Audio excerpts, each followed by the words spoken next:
Well, it's pretty hard to take a pulse on the global economy right now. Just as signs are emerging that the West is in some sort of recovery mode, negative sentiment springs up about China.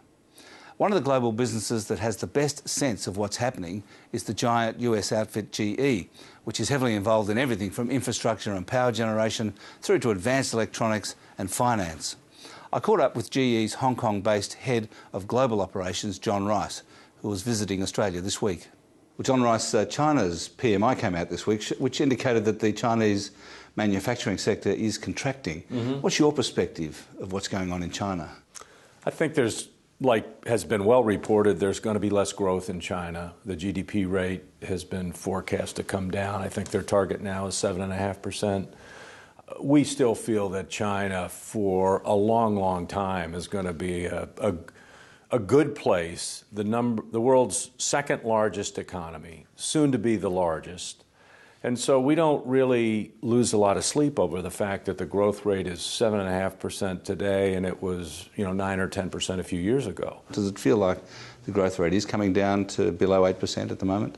We really haven't noticed any slowdown in the work that we do in China, still growing at significant double-digit rates. Your chairman, Jeff Immelt, in his letter to shareholders this year, just came out recently, a very interesting statement. He talked about a new era, that when things are so unstable, it's not so much not volatile anymore, that the new era is going to be around for a long time, with the developed world contracting and the emerging world continuing and growing.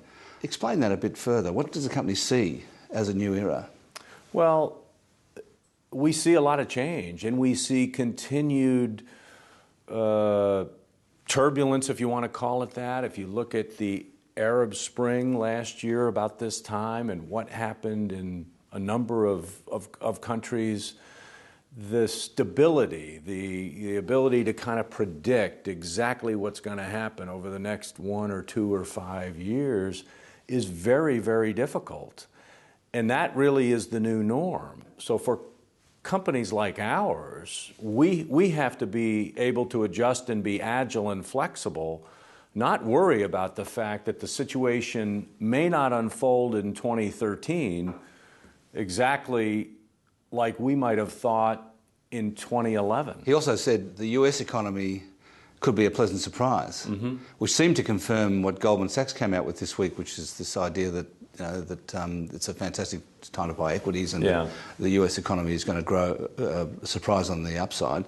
At the same time, Jeff Immelt talked about recession in Europe. So GE does seem to be seeing quite a difference now, that the US is pulling away from Europe.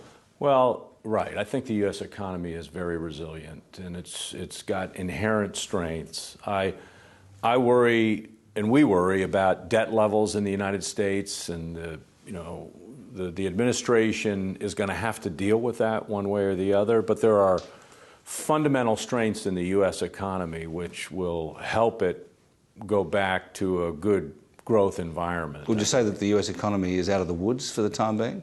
We believe so. Obviously, whether that ends up being true or not is going to depend in part on what happens in Europe. If Europe continues to kind of make its way and there isn't a big fracture in the EU, then we believe that the U.S. economy will continue to grow. If there are big problems in Europe, it would be inevitable that would have an impact on the U.S. too. Yeah, and here in Australia, there's a lot of unease about our prospects because manufacturing seems to be in decline here because of the high currency. But at the same time, the resources boom seems to be petering out, or at least flattening out. What's your perspective on Australia?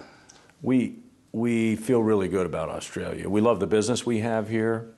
We have both our industrial and our financial service businesses here, and they're doing very, very well. For us, globally, Australia is a growth market, and we've seen terrific results over the last few years, and we really expect that to continue, driven in part by the long tail of the resource boom. Now, will iron ore shipments be up significantly next year? That's a hard number to predict. Some of that will be driven by what happens in China and other export markets.